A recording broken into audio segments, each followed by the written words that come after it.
ভদ্রলোক রঙের কাজ করেন। একদিন একটা মন্দিরে সে দর্শন করতে আসেন। জয় গণেশ বিজয়ীর অধিনায়ক বিঘ্ননাশী এসে দেখেন একটি গণেশ ঠাকুরের মূর্তি রং ছাড়া ওখানে রাখা আছে।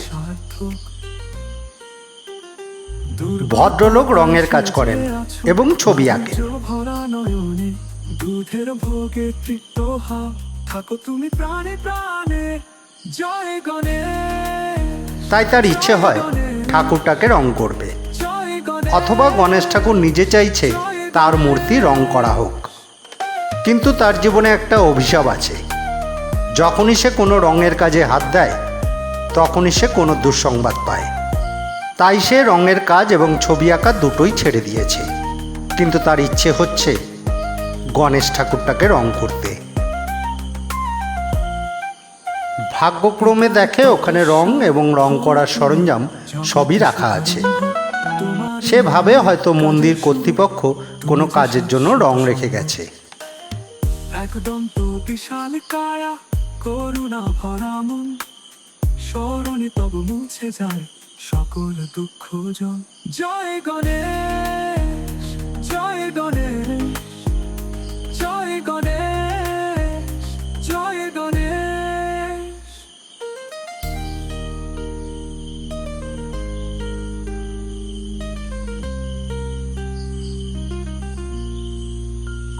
মোদের জীবন পথ দেখাও অন্ধকারে আলো দাও ভক্তের ডাকে সাড়া দাও সদা তুমি সাথেই থাকো।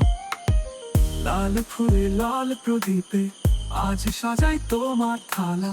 তাই সে আগে পিছে না ভেবে গণেশকে প্রণাম করে রং করতে শুরু করে।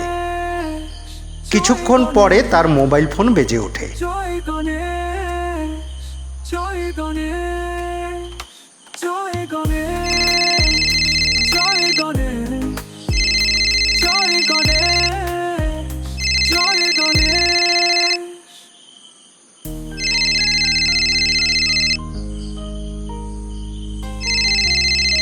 দেখে তার এক বন্ধু ফোন করেছে।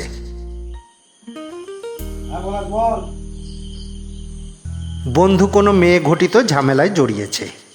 সে বোঝে দুঃসংবাদ আসা শুরু হয়ে গেল। সেদিন আর রং করা শেষ হয় না।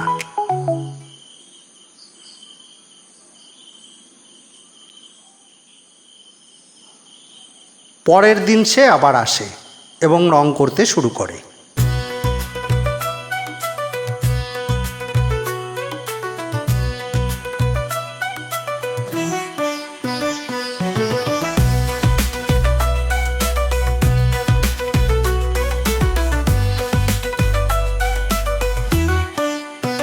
কিছুক্ষণ পরে ফোন বেজে ওঠে।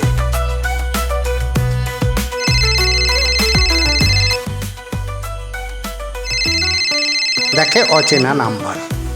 সে ফোন রিসিভ করে। অপর প্রান্ত থেকে একটা লোক খুব রেগে কোনো মহিলার নাম ধরে তার সাথে কথা বলতে চায়। কে রে হারাম দাদা, তুই আমার মেয়েকে নিয়ে পালিয়েছিস কেন? হ্যাঁ, মানে কেটে বলছি হারাম দাদা, মানে কেটে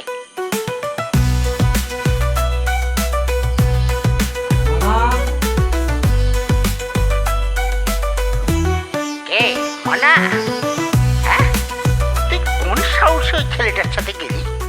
তুই জানিস ছেলেটা খারাপ? ঠিক আছে, তুই যখন বলছিস ভালোই হবে, ভালো থাক। তবে আসিস মাঝে মাঝে বাবাকে দেখতে আসিস। লোকটা বোঝে এটা তার বন্ধুর মেয়ে ঘটিত বিষয়। শিল্পী ভদ্রলোক মহিলার গলা করে ফোনে কথা বলতে শুরু করে এবং কিছুক্ষণের মধ্যে ফোনের ও প্রান্তে থাকা লোকটা শান্ত হয়।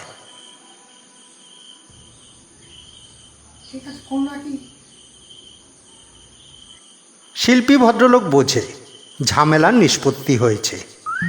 সে আবার কাজে মন দেয়।